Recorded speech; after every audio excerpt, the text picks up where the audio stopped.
Welcome, ladies and gentlemen, to innovation and adding a wow factor. Now, I have asked us to try something new, because this is innovation, right? This is all about, so we can't do it now, where can we do it? In terms of questions, I've got a little bit of time, hopefully, at the end for questions. We don't have a microphone in the room, but it's a small room, so frankly, you can stand up and shout out your question, shouldn't be a problem. But not everyone likes to do public speaking. And if you have a question, but you don't want to shout it out, we have a new IHIF system, whereby if you put your hand up midway through, Rudy, over there, will bring to you a piece of paper upon which you can write your question. No, come on. And then pass it back to Rudy, who clearly is not frightened of public speaking, who will then, well, maybe you are. Do you give me the piece of paper, or do you ask the question? No. I will pass the question to you, because you have... All right, so then he passes the paper to me, and I ask the question. So there we go. That's the system with questions. That's what we're going to do when we get to the slot. But before we do, let me just provide a little bit of introduction. You're most welcome. We've got about an hour together. And the title for our session just before lunch is Innovation, Innovative Developments, and Adding a Wow Factor. And I'm going to introduce the panelists later. But before we do, the subtext to this is case studies of different development, essentially. What makes it different? What is innovation in the hospitality sector? What is the future, and where do we go from here? And just to kick us off, it's the panelists. I'll introduce them again in a second. But I thought it would be interesting just to think about some of the things, and we saw some of them yesterday, in terms of other areas in our lives and how they have changed over the last few years. Essentially, when some of us entered the workplace, computers were pretty basic. Now it's incredibly sophisticated. We've come a long way with regard to computers. Delivering packages. I think there is now some debate whether or not we're actually going to be able to use drones to deliver packages, because actually the thought of 50,000 drones flying around all our cities and crashing into each other is slightly scary. But that has changed an awful lot in terms of logistics. It used to be straightforward when you asked for a coffee, right? Or even if you had a coffee at home, you might have a kettle and a bit of instant coffee, and you'd put the boiling water in. Nowadays, you have to have a machine, and you have a catalogue of 16 different types of coffee to choose from. A lot of innovation has taken place there. Going on an aeroplane. Now, I don't know about you, but frankly, my aeroplane experience was actually not quite as sophisticated as the one on the left-hand side of the screen when I came here to Berlin. Some of us may be flying in A380s with cocktail bars, but for a lot of us, I think there hasn't been that much innovation in some aspects of flying, but in other aspects of flying, there has been some innovation and some wow factor. With regard to retail, it's interesting, I attend one or two conferences, and one of the ones about real estate that I went to recently was saying, really, for people investing in the high street, a lot of that money is now shifting towards logistics plant, and it's big boxes on the edges of motorways, because really so much of retail, it's now flipped, is about click and collect and stuff being delivered to your door. Huge changes have taken place in the retail sector. Communications, an obvious one. We've heard about that a couple of times already in the conference. And we had the change in the automobile sector. This is a driverless car that they're testing around the Dome now in London, where literally you punch in where you want to go and it drives you completely. There is no driving that you do. And these things are happening. They're changing pretty quickly. You could have done a lot of other things for the way that cars have changed, but that's just one aspect of it. Then robotics in manufacturing, all the change that's taken place there. Literature, actually finding someone who's really actually reading a genuine book these days tends to be quite unusual. This one I love. And this is a cocktail system where you order it through robotics, and the little robot arm comes around and sorts out your cocktail from the various things, punches up. Has anybody been to a bar where they've done that? Yeah, okay, well, it's happening, right? And we're going to see more of that stuff. So there's a question about what it does to employment. It's an interesting thought. Then there's advertising, making advertising referenced specific to the person walking towards the poster. We've seen it in sci-fi movies. It is starting to happen today. The print industry, the things you can do with 3D printing today, massive changes taking place. Health and fitness, having machines that know you, they recognize your handprint, they can dictate what kind of circuit you require. Agriculture, hydroponics, huge changes again taking place there. Yachting, I love this one. And to be honest with you, I'm not entirely sure whether that's progress, actually, because in terms of an experience and connecting with nature and having fun sailing, I don't know. But there's no doubt that the James Bond-style super yacht is here to stay and gets crazier by the day. And then here's a ridiculous one. It's from the old pram through to having your baby attached to the front of your skateboard. Now, surely health and safety can't allow that. Really? But if you go online and do skateboard buggies, you can get hold of one of these. Frankly, I'm not going to recommend it. I have 4 children, and I'm not sure my wife would appreciate it if I came home with a skateboard with a buggy attachment on the front. And this is an interesting one. This was a large stadium in the States, in Cleveland, where they had problems selling the seats on the top rail. So they took out one part of the stand, and they put in cabanas and swimming pools. And now they have a party atmosphere. There's not a lot of people watching the match, but they're having a great time in a very similar kind of Nikki Beach experience happening on the top floor of the stadium in a great big party. Again, an innovative way to make use of some space that was actually pretty dead in the stadium. And then, of course, the comfortable seats compared to standing in the stands in the rain in the bad old days. And then we get the question, what about the hotel industry? There's a bed, there's a room, there's a light. In some instances, very little has changed. So, is there a need for more innovation? And that's really the subject of why we're here today. And then, let me just take you through the panel. Very delighted to have with us our speakers. First, we have, there we go. So, Hans, just there, put your hand in the air. Well, you can see you've got his name there. Co-founder and managing director of Zoku, and he's going to talk a bit about that in a minute. Very exciting. Has a background in concept design, was involved in development and also operations. Previously with Citizen M, some of you may have heard of that one, and NH Hotels. Sirs, so next to me here, co-founder and president of Mama Shelter, which was launched in 2008. Hands up if you've actually stayed in one already now. Yeah? Fabulous. Well, there's some more market opportunity there, though. But that leads us to a whole other question, right? Previously with Club Med, and again, massive amount of wealth of experience in the sector.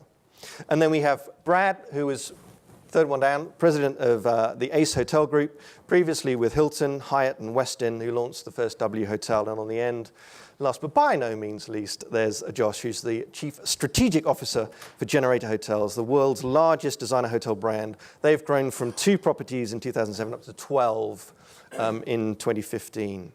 So that is the scene. That's what we're going to be talking about. My first question, essentially, and let's start with you, Brad, is why has there been so little innovation in the hospitality sector compared with so much other sectors that we've seen here today?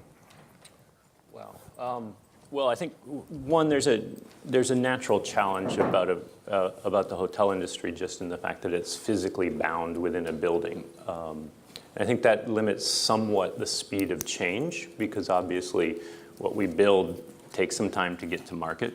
It's much easier to actually open a restaurant than a hotel. It might be actually harder to open a restaurant than a hotel. I might want to think about that, but it's much faster to open a restaurant than a hotel. So we see a lot of innovation, actually, if you look at the restaurant industry.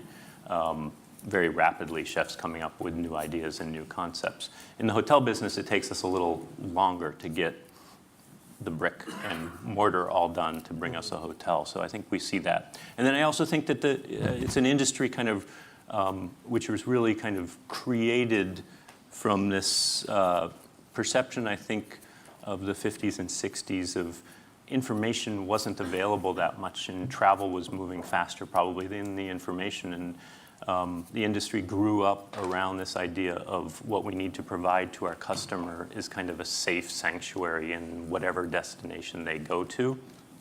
And I think it's taken a while for information flow to allow that something new and creative in a city can be equally as known as the safe, reliable name that you used to know. And so I think today you're actually seeing kind of this massive switch as the internet brings information on small and unique properties to people just as easily as they do through the big brands that are promising that safety. Okay. And Josh, has the actual profile of demand changed significantly, or is it still essentially the same people wanting the same thing, and has that influenced what you do? Well, I think building on Brad's comment, the way that people consume information and make purchase decisions with almost anything in life, and certainly with hotel rooms or hostels, which is what Generator is. People are definitely in the now economy, and people also understand, I think, much better really what revenue management is. So they may not know that term, but they sort of intrinsically can feel it. So they're looking at hotels, and they're looking at hostels, and they're looking at various scenarios where they're going to use their technology to make a purchase decision.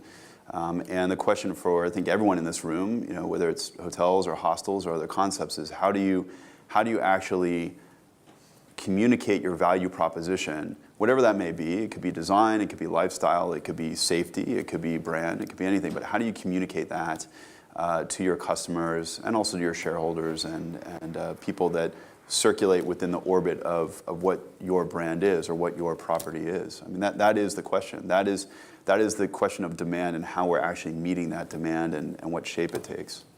Okay, great. Now, again, we've got the 4 speakers, and each of them has a concept to talk about, and we're going to leap straight in there on the first one, Hans. So the opportunity now, I'm going to push the clicker over to you to tell us a little bit about what you're up to, and Zaku. Okay, thank you. Facilitating global living and working for the traveling professional, we've created Zoku, which is Japanese word for family, tribe, or clan. And we are going to create a new category within the industry. Basically, what we're going to do, we going to combine living and working into a home office hybrid, also suitable for a long stay, topped with hotel services and with a social buzz of a thriving neighborhood. And we are planning to open the first Zoku in the second half of this year, around autumn, in the city center of Amsterdam. And after that, we anticipate an international rollout. This picture we like very much because this, in our view, is what innovation is all about. Because one of the coolest things about innovation is try to revamp an entire segment. And if you look to the long stay segment, it's a very interesting segment. It's one of the fastest growing segments in the world. And especially in Europe, it's totally underdeveloped. That's one. The second, from a financial point of view, long stay is generating far higher GOPs than traditional hotels because they have a far leaner and meaner business model. And the third thing, which is also quite important, is it's a very traditional segment. So where in the normal hotel industry you found a lot of innovations over the last decade, what you see in a traditional extended stay, not a lot of things have been happening. What you see, there are a lot of boring products. Traditional chains, they focus on delivering a double-sized hotel room with a microwave. And in this segment, there is no Citizen M, there's no Mama Shelter, there's no Ace, and there's not a generator either. So we think that in this segment, there's a huge potential for value innovation through creating more value at less cost, more value for customers, less cost for investors. This is the metaphor for our Zoku Loft. Now, the Zoku Loft is a space which can be personalized and can be adapted for both living and working. And obviously, you find all the basic needs over there for live comfortably, like a rain shower. You find a full equipped kitchen. You got a king-size bed. But you also find everything to work efficiently. Think about free wired and wireless internet, very fast. You find office supplies over there. Even if you would like to have a printer, you can have it. So the only thing you need to bring with you is your device. And from that moment on, you're operational. And there are 2 distinctive things within Zoku that are what we think new in our industry. And basically, if we look to all the hotel rooms, then the most fundamental piece of furniture in a hotel room is a bed. And that actually prevents people from inviting people into their room for having a social gathering or a business meeting.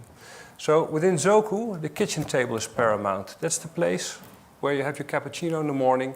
In the afternoon, you can have a business meeting with 4 people, and maybe in the evening, you have a dinner for 2. The second thing is that all the traditional American chains, they, as I said, they deliver one apartment in the same size of 2 hotel rooms. And that works out in places where land is not so very much expensive. But if you go to high-dense city center areas like Paris, like London, and like we do now in Amsterdam, then this single apartment doesn't generate the same return as 2 hotel rooms. So while the demand is there, actually there's not good supply. So what we've been focusing on is creating this entire experience in the same size of a normal hotel room. And that actually gives us the possibility to also go into those more expensive locations. Social areas are very important in this concept, because the biggest pain, what we found out in this with our target audience, is if people stay away for longer periods, when they're missing their friends and family, maybe the food of their mom and their dog, they feel disconnected at a certain point. So what we're going to take care of, Zoku is entirely built around giving global nomads a local social life. Everything in the social spaces is focused on encouraging social connections. We have a bar, a living room, a living kitchen. You can cook in your own apartment, but you also can join dinner at the communal tables, and also some co-working spaces. And even we organize small events or workshops too, so that you leave Zoku more inspired than when you came here. And last but not least, but because we like IHIF so much, we will give you a sneak preview in, well, the design.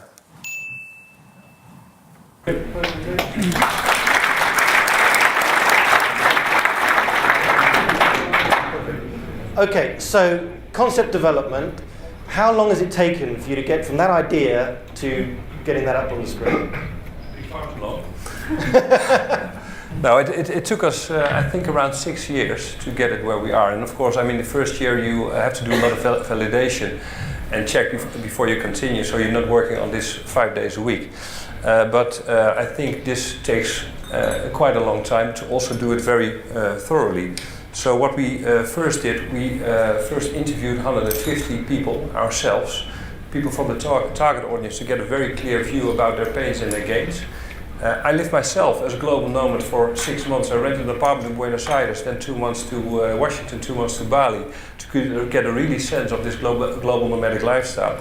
And then we started to work together with what we call best in class. So we worked together with the Future Laboratory in London, HVS, Arlet Eumachine helped us very good, Arab of course you know, and Concrete Architectural Associates, who are also the architect of Switzerland, helped us to design it. So first the research, then the ID, then the best team, where we actually have 80% of the people in the team are millennials. More than 50% of the team who worked on design are women, which we think is also very important. We always took the guest as a starting point instead of starting with floor plans. And then throughout the entire cycle, so the last 4 years, we did the validation. So we worked together with all those global nomads. They checked 4 different prototypes, they validated it, we improved it, and even a few weeks ago with mobile EEG scannings, we tested how the brainwaves were entering into the room. So that worked quite well. It's like a scary big brother moment. Yeah. So tell us about Mama Shelter. How long did it take you to get things together for the Mama Shelter concept? Well, almost the same time, 7 years, I think. Wow. 7 years to try to convince banks, the city, to get the authorization, to fight among ourselves, to see what we want to do on the new generation, old generation. And we start in 2000 to think about it, and we open in 2008, 7 years. Josh, for Generator Hospitals? Well, Generator, I mean, it's a little bit unique because Patron Capital, which is a private equity fund, bought it in 2007. So we had the benefit of understanding the model. But I think the key takeaway for me is that you can find the innovation really in anything that exists. So creating something new is fantastic, and certainly I think from an entrepreneurial perspective, quite amazing. But obviously, not all of us have that time or freedom. So I think innovating every day is important, and that's a Generator. We didn't buy the company and strip everything back day one. It took us about 2 years to sort of evolve the product. So I'd say 2 to 3 years to insert change and really try to bring down some lifestyle concepts into the hostel space. Okay. So several years is the answer, but we've heard a little bit from Serge, and now it's your chance to tell us a little bit about Mama Shelter. So I'm going to hand over to you now to give us a rundown. I know it's going to fly automatically here. I was slightly spooked when the presentation came through 100 slides, but it's seconds, okay, guys, so we should be fine. Tell us. I used to make a 2-hour presentation, but he gave me 4 minutes, so I have to make it a little bit shorter and to try to explain in 4 minutes the success of Mama Shelter.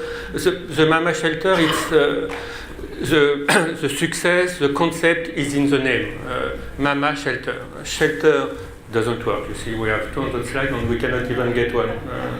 That's a technique at Mama Shelter. So let's go back to the basic. Shelter, a place where you get protected. A place which is a shelter, a place where you feel protected from the aggressivity from the city. That's how we see the shelter. We live in a world which is a difficult one. Everything you see on TV is bad, about war, about illness and things like that. So we try to create a place where people feel protected. On Mama, it's a woman we love the most in the world. It's our mother. She takes care of us. She protects us. She feeds us even when we don't want to eat. She's here at the good time. She's here at the difficult time. She's here to protect us. And so Mama Shelter is that. It's a place where you are protected by your mother, by, again, this family style. And that's how we start the concept of Mama Shelter. We open in a remote place in Paris. We try to be a place where people will feel comfortable. And again, the Mama welcome everybody. You have a lot of money, you don't have a lot of money, you are beautiful one, you are not so beautiful. Whatever is the color of your skin, whatever is your religion, you are welcome at Mama Shelter. Maybe one of the success of Mama, aside from our very strong technology system, and the capacity to show you slides automatically, it's a warm place, a nice place. And that's how it works. And we try to focus on the quality of our staff. We try to have, let's forget it, next year we'll come with another presentation. Let's forget it. And so that's the staff who makes the difference. Again, we are based on value, we are based on attitude of the people.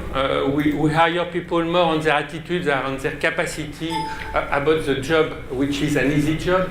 The job is not to give a room now with the computer. The job is how you give the room, the way you handle the room to the customers. And that's on the attitude that we try to focus. So there is a value, there is a Mama. And aside from this, there is a new business model which is a successful one, run by the new generation. Me, I am good at the values, but it's my son, Jeremy, and my other son who runs the company. In terms of music, I am still at Julio Iglesias. It's not with that you attract the young customers. So we try to have a mix. I put the new Mama where I can see my grandchildren. One of my sons is married with a Turkish woman. That's why we have put a Mama Shelter in Istanbul. My other son lives in Los Angeles. That's why in May we will open the second Mama in Los Angeles. So it's a very strategic thinking. You are asking strategy. It took a long time. I have just 2 children. Can I just check Accor is in the room? Accor. And now, since Accor joined us, we need to be more serious and to find new location and to be able, because I have just 2 children, so I cannot afford to have one in New York, in Barcelona, and in other places. And so, aside from the funny part of Mama, there is a business model that makes money, which is very efficient, with new technology. Jeremy worked with the computer, with the engineer from Apple to put the iMac in the room. In terms of distribution, 90% of the distribution is made directly on our website. And so that's a mix of a traditional old Mama with the old generation, with the new generation that makes the success of Mama. Thank you very much. Now you can see. Now you got a benefit of having these.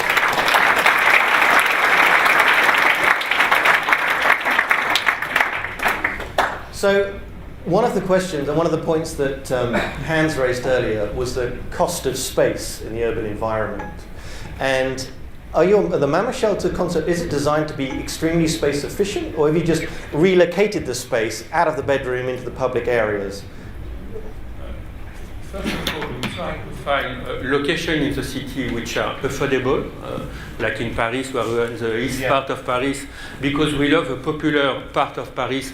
On the side from that, we couldn't afford to be on the Champs-Élysées with the business model of Mama Shelter at 69 euros a room. And then we tried to think completely the new model of the hotel. There is no lobby at Mama Shelter. It's the same place that is used for the restaurant, for the business meeting during the day. It's the same place where the evening you can have a drink. It's the same place where you have concert and music. So we try to have the best optimization, best utilization of every square meter. Okay, perfect. Now, one of the concerns across hotels generally was about homogenization of the actual experience.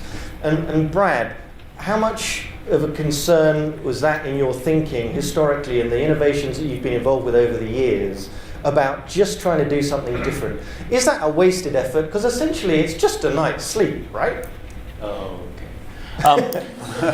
It's just a night's sleep. So I actually, it's interesting because how many of us, when we saw the opening slides, kind of related to the before picture as much, if not more, than the new Techo picture? Yeah. There's a lot there. So it isn't purely about just doing something different.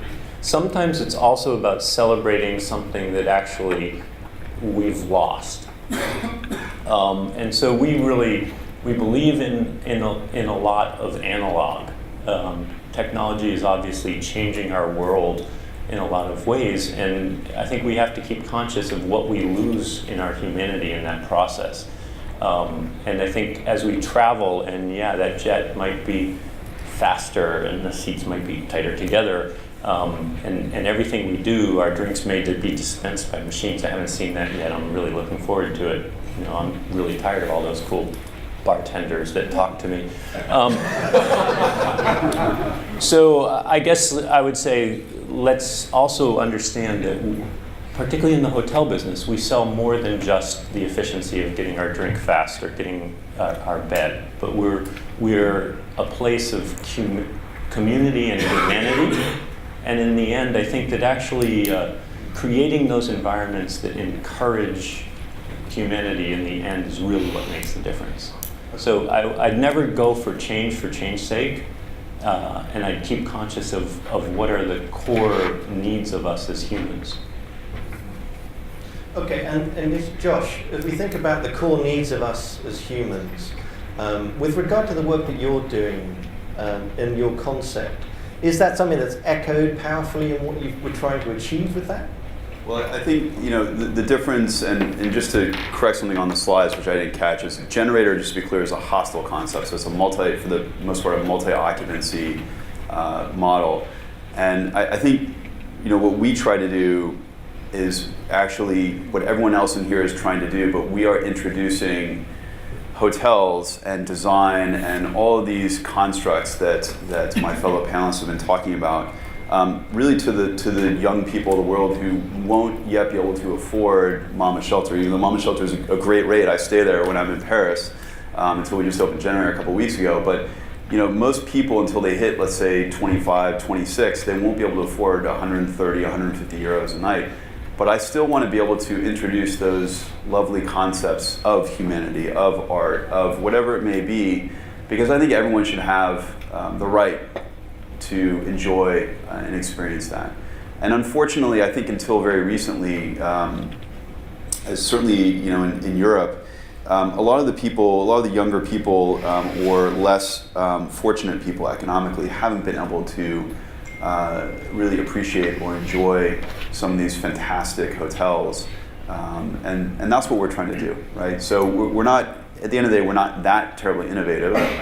We take great inspiration from the three people that are up here today, and we try to, in some ways copy and in some ways modify what they're doing and do it for, the average 18 to 35-year-old who just probably isn't ready yet to to enjoy Brad's great hotel in downtown Los Angeles, which is actually still very affordable, but still a little more expensive than maybe the guy that's first entering into the economy. So to me, that's sort of our message. Okay, great. Right, so let's move on then. Brad, your turn. Here's the clicker. Tell us a little bit about your story. Great. Well, I think the Ace Hotel, I think we're just used here, we were kind of look at a property we did in London. Kind of the challenge of this property was clearly convert a nondescript limited service hotel into a modern classic. That's what we really try to do. And we do ask the question, what is the value of safe? And I think this project shows that process probably better than anything I've seen. The original hotel, by the way, you were asking about time. This project was 1 year from acquisition to opening. So you can actually do things quickly if you just sacrifice your entire life and move to London. So just keep that in mind. So the before, kind of what I'll call a generic hotel designed to keep guests safe in a potentially sketchy East London town. So I don't know if any of you know Shoreditch, but when this little hotel was built, the project team decided that Shoreditch was scary. So they made a lot of efforts to kind of lift the hotel off the street, turn its back on the high street, and kind of create this sanctuary, which actually ends up being relatively generic, but certainly safe. So we kind of looked at the project and we said, well, this isn't really such a sketchy neighborhood. Apparently the people who kind of developed this little safe hotel to keep everybody away from the sketchy neighborhood forget to go out and look at the neighborhood. And we found actually that it's quite an exciting neighborhood, and kind of embracing that neighborhood and embracing community and rejoining the high street, actually, we could create an experience and kind of in a community hub. And so it's kind of made by hand, and people have really received it very, very well.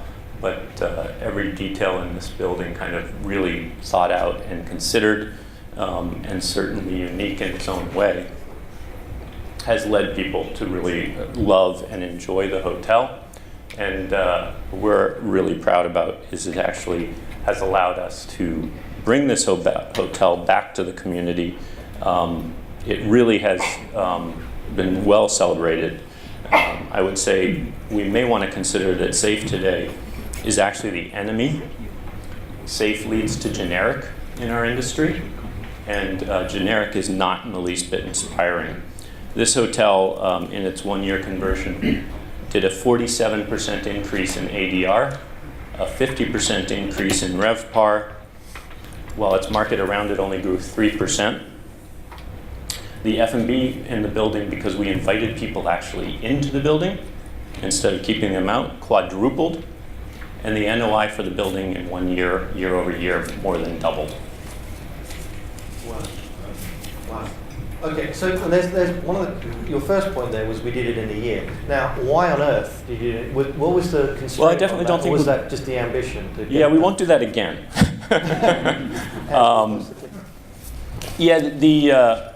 Anyone who knows London, it's not an easy city to get into, and the cost of acquisition is very, very high. And this was a very high-profile acquisition. A lot of people were looking at it, so it was not an inexpensive building to acquire. So we wanted to turn that relatively quickly. And we actually kept the building operating as a generic hotel throughout the renovation. So it only actually closed for about 6 weeks in total. Wow. So a pretty tight timeline. Okay, we hear a lot about guest-centric design. I'm sure that actually everybody probably claims to have guest-centric design, but Hans, I know it's important and it was very important, and you went out there and experienced it, right? So what in a nutshell are we talking about when we're talking about guest-centric design?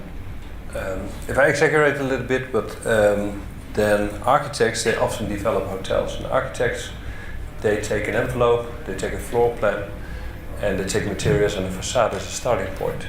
And at the end, as they have developed the hotel, then you end up with basically the level playing field for your guest experience. Now, what we always try to do is to reverse that process, to first start with your ideal guest in mind, and create the entire guest journey, and only after that has been more or less finalized, then you go to an architect or a design agency and finalize the thing. And I think the big advantage is, at the end of the day, there are only guests who value your concept. They will pay the price that they think it's worth it. They will also tell their friends and family what they think about it, or the entire world throughout the internet. So I think there's definitely a lot of to gain if guest-centric design is getting more and more important. And I think if we look to other industries, like for example, of course Apple, for example, how they really created interaction design as their fundament for everything they do, I think that pays off. So it can actually be cost-effective to use guest-centric design? I would even reverse it. I think it's very uncost-effective if you don't do it. So I think it's very cost-effective to do it, because you canalize energy throughout the development process to create the dot on the wall where your guest really wants to be. So I think it's a necessity. Okay, great. Now, technology, of course. We were hearing in the conversations yesterday, in the presentations on the main stage, about the impact of technology and how we haven't seen anything yet compared to what's going to happen. It would be interesting to know, and maybe Josh, you can kick us off, in terms of technology. I know that you're going for a particular market sector which is seriously tech savvy, right? So how far have you gone in going with the tech route, and how far have you gone with just letting them bring their own technology and working it? What's the tech story with regard to Generator? So I want to preface my response by saying that I actually grew up in Northern California, and I started a tech company in 1996.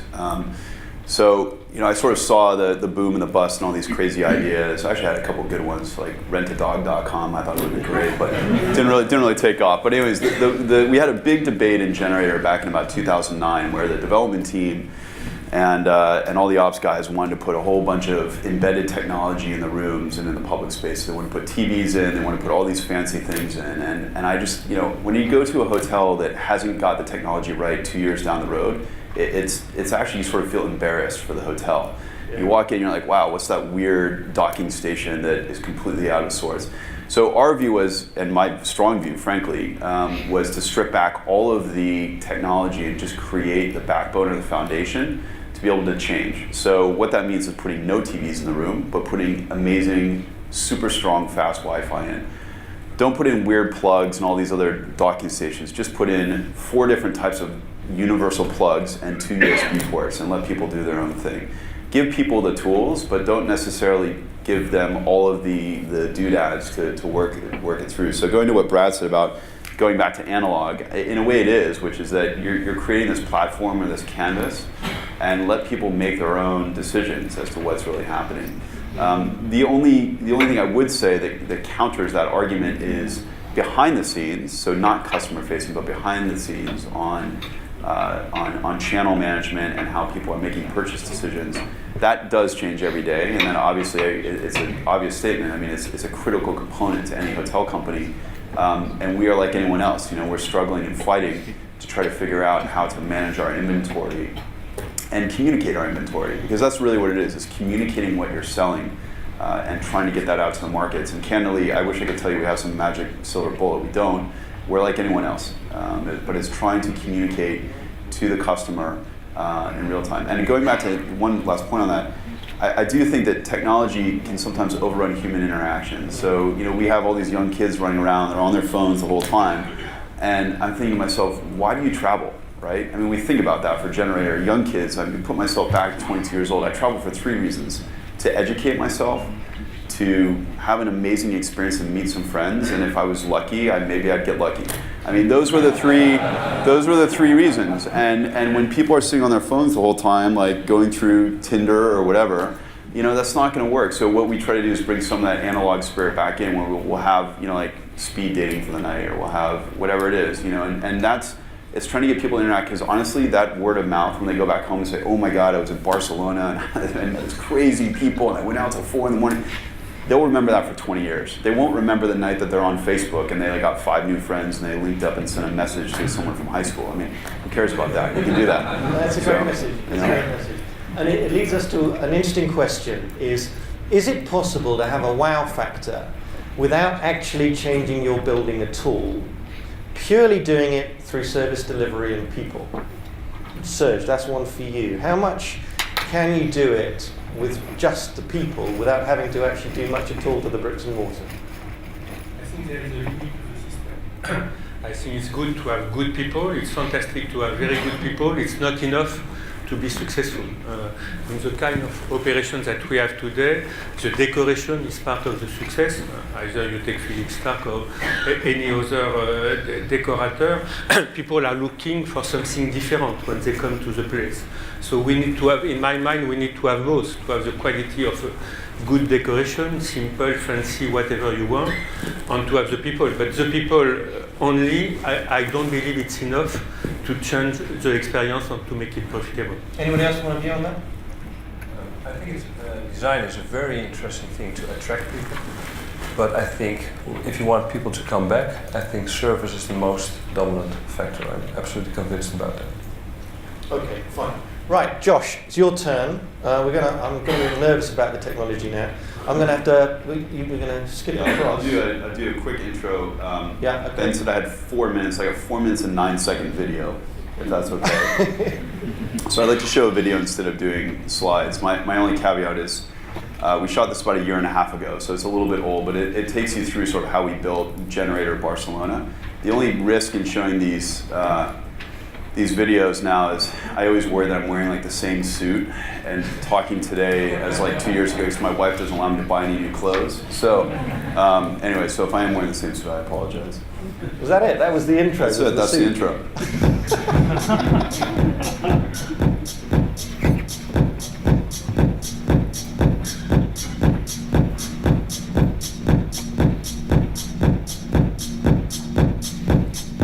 Barcelona, for Generator and for Patron, represents the culmination of 3 years of very hard work. We found this building 3 years ago when it was just a shell and an empty building. We now have really injected it with a sense of life, a sense of purpose, a sense of passion. It's quite difficult to find 8,000 square meters of building in central Barcelona.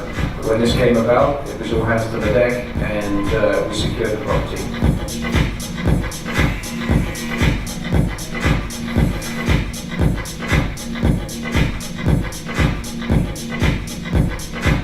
Barcelona means a lot to this brand. Generator is obviously a youth-oriented brand. Barcelona is a phenomenal city in terms of its culture, the atmosphere here. So without this on the map, somehow Generator wasn't complete. This gives us a real star in the firmament, as it were, and it's a valuable addition to our portfolio. I mean, when we first heard of this project, it was like, wow, what an opportunity. Barcelona, it's like a design mecca, and we were blown away at the opportunity. It's been a lot of fun ever since. Barcelona was a complete refurbishment of an existing building that had tons of potential, incredible location, great views. It's a hotel hostel concept. You know, the rooms on the 7th and 8th floor are quite nicer with the terraces that wrap around.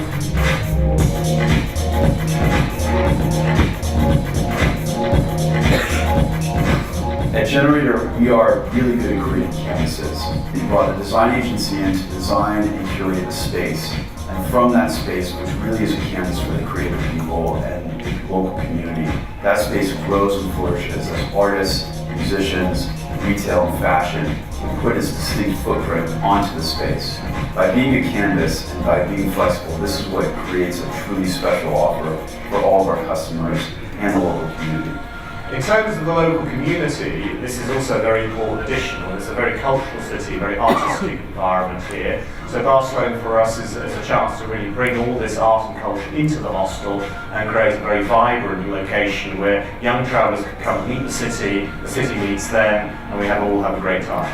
What makes Generator different from other hostels is definitely that we are in real contact with the culture, art, music that is going on in the city. A lot of the inspiration we took from the city of Barcelona and just spending time here, going to see some of the galleries, the cafes, the bars. So there's a lot of local inspiration and color and movement and excitement, and hopefully we pick that up in the design. I mean, if I had to describe this project in just a couple of words, I'd have to say it's a cultural tapestry. It's a rich tapestry of Barcelona, all in one spot. The generator means a lot for Barcelona. It's in a fantastic location. It's the greatest hostel of the city and means a lot for the development of the neighborhood. We made it relevant to the different areas a little bit, so you can see from floor to floor there's inspiration from the different areas, the different quarters of Barcelona. And we have the big Fiesta Gracia installation in the hotel lobby with a local artist, and there's graffiti and different elements. This really represents for us our flagship for Generator. And from this, we expect to go out into Europe and the world and take what we've done here and extend it out to many more amazing cities and cultures.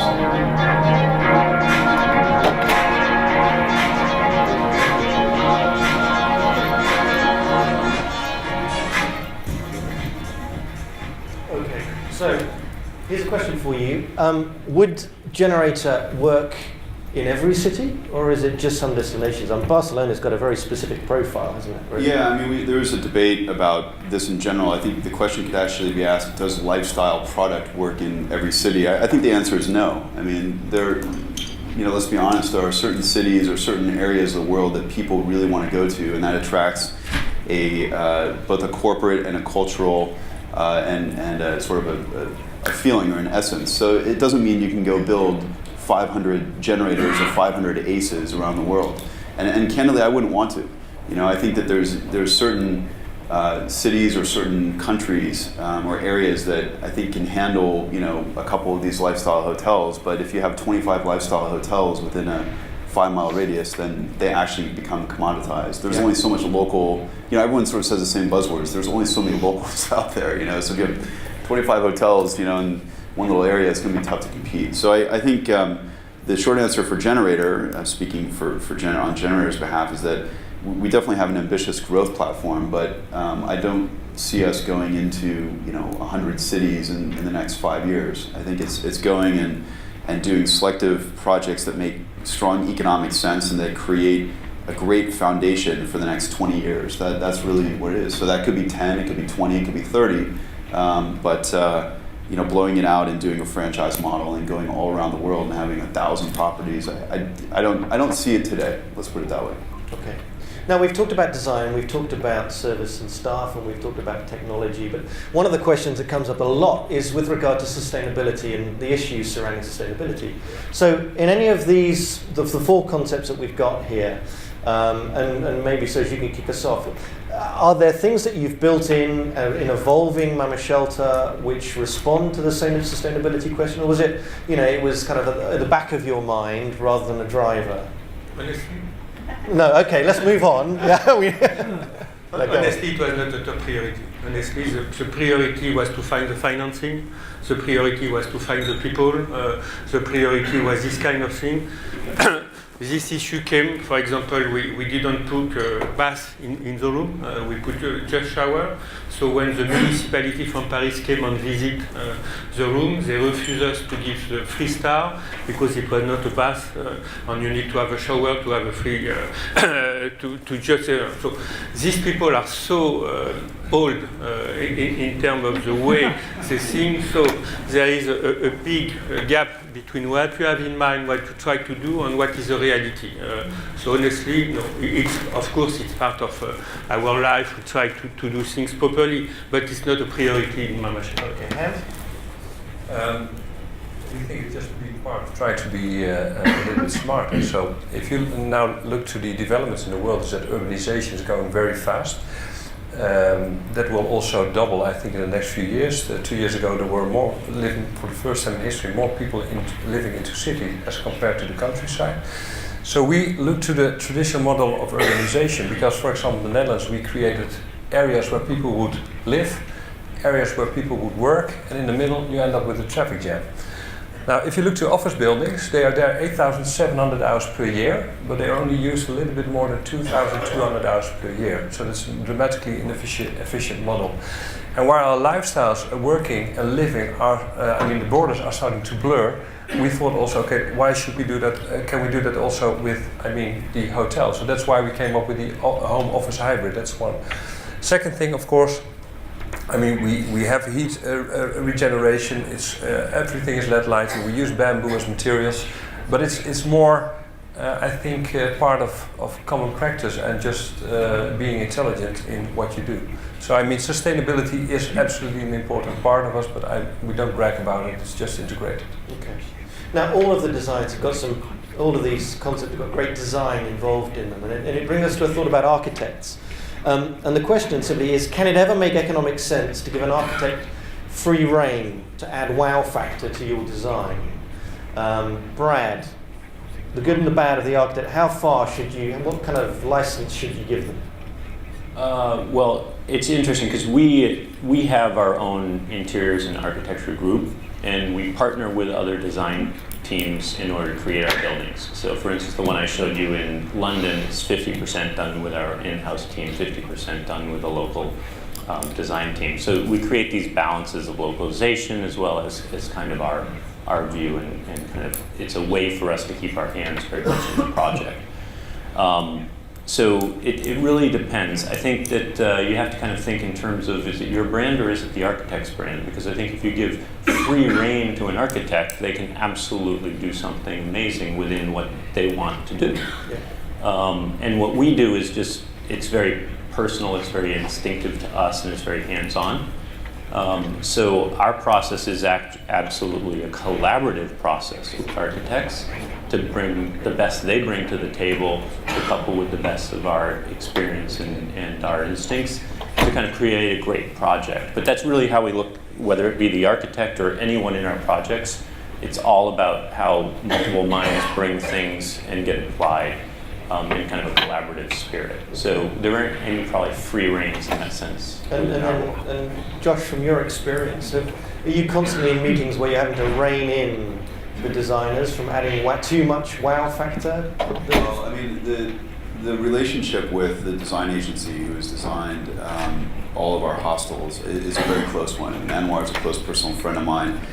We just brought him into the company as a creative director as well. So there's a long track record of trust, and he's one of the most, I think, impressive examples of a designer understanding economics. So we've only had a couple times where he goes a little diva on us, and we've got to rein him in. But I go a little diva sometimes too. So it's like a balance, yeah. So, but I think the bigger issue actually is the project architect, who you'll get an architect who's doing the actual overall project and is doing the facade work, for example, and wants to do a crazy facade on it. And that's where it can get dangerous very quickly, because you start spending 500 or $1 million on a facade. So it doesn't matter how tight you are on your FF&E packages. So what? You say 20 grand, you just blew $1 million. Oh, and by the way, in certain countries, you give intellectual property to the architect. So then when you want to change the facade, you got to go back to them. And that's where it gets very, very challenging. Paris is a good example. We used actually ended up being a great relationship, but it certainly was a combustible one. But it ended up being a success, but it was not easy. And so, are you finding that although you may not have grandchildren all around the world, the future in which you live and the relationship that you have and the support you have from Accor, has that changed the scrutiny with which you're able to go crazy with design? No, we plan to work in the future like we worked in the past. We keep the autonomy of the Mama Shelter. We want to keep the concept like it is. We want to work with Accor to speed up the development, to have access to more customers, but we will not change our business model. We will not change the way we work and the way we have been successful. We have been able to work with Philippe Stark. Maybe we will continue to work with him. Maybe we will change our designer. And what has been fantastic with Stark is that he was able to keep the budget. Stark, he works for the Emir du Qatar, who doesn't know if his last home cost 50 or 100 million.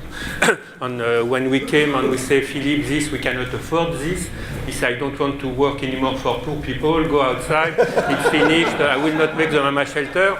And 2 hours later, he called us and said, okay, I find a solution. And he stayed within the budget, so we want to work with this kind of people in the future. Great. All right. Look, ladies and gentlemen, we've got just a few minutes at the end, and we have the pieces of paper option for asking a question, or we have the I've got a question, stand and speak loudly option. So let's go for the speak loudly option. Michael Day, Development in Israel. My question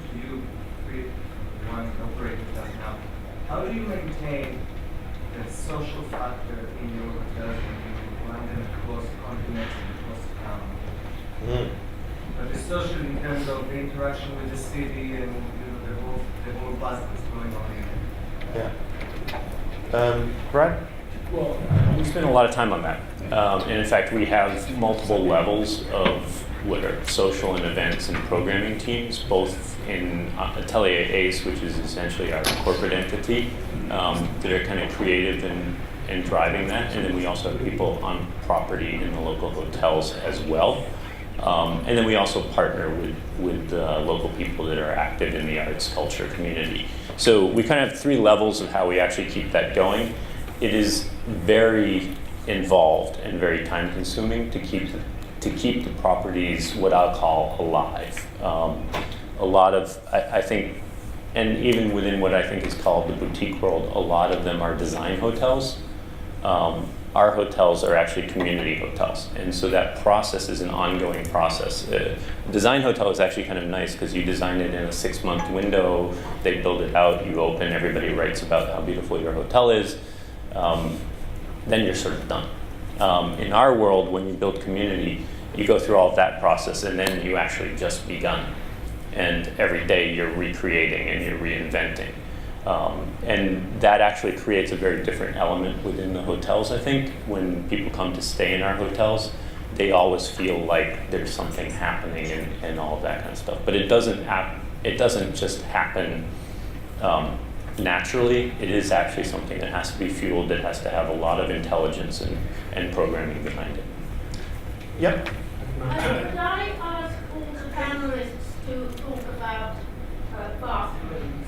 Now, obviously, Serge, you have no bathtubs.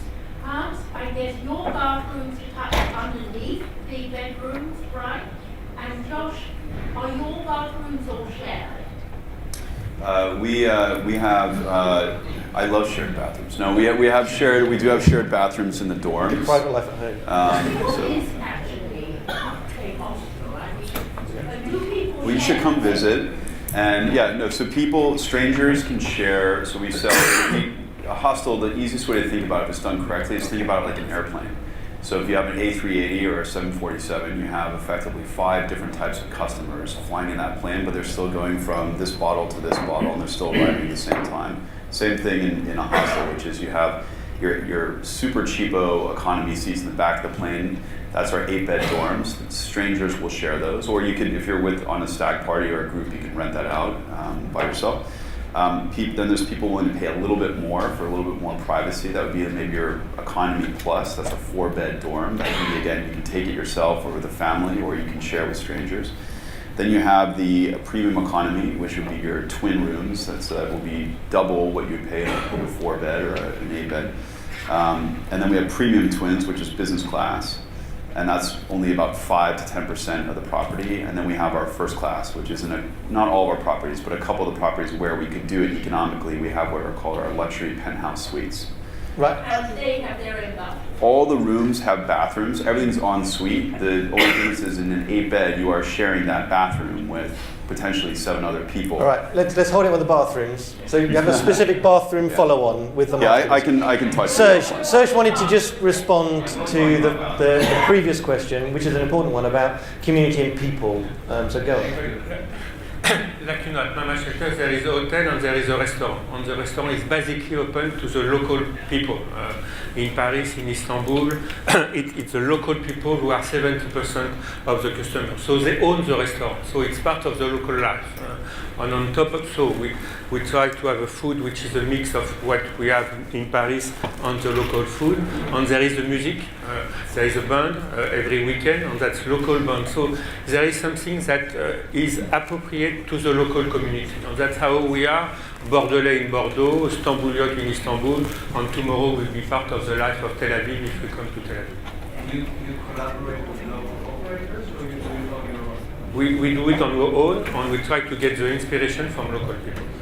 Perfect. Right. So we've heard a lot of stuff this morning. Thank you very much for staying with us. Safe leads to generic was a lovely takeaway point there. Thank you very much. Start with the guest journey, providing a platform for the technology rather than necessarily providing all the technology, and community and the importance of community. Just takeaway thoughts. So let's thank Hans, Serge, Brad, and Josh for their time, and go and enjoy lunch. Thank you guys.